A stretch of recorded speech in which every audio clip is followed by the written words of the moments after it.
నా బోట్లోంచి దొంగతనంగా నన్ను తీసుకురావడం గొప్ప అనుకుంటున్నావా? దొంగతనంగా మా కంపెనీ షేర్లు కొంటా నువ్వేమని గొప్ప అనుకుంటున్నావా? నీ టేబుల్ మీద యాపిల్ తింటే నీకు బలం వస్తారా? అరే పక్కన కూడా యాపిల్ కొట్టేద్దాం ఉంటాను, ఇదిగో ఇలా బలవంతంగా తీసుకురావాల్సి వస్తుంది.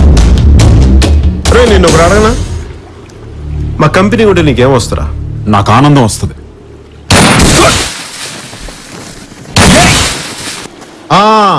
ఇది భయం,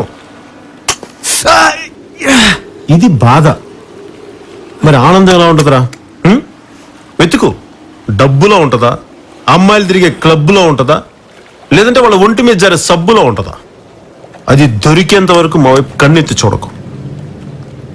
వెతికితే నీకు ఆనందం దొరికే ఛాన్స్ ఉందేమో, కానీ నేను చంపితే నీ శవం కూడా ఎవరికి దొరకదు.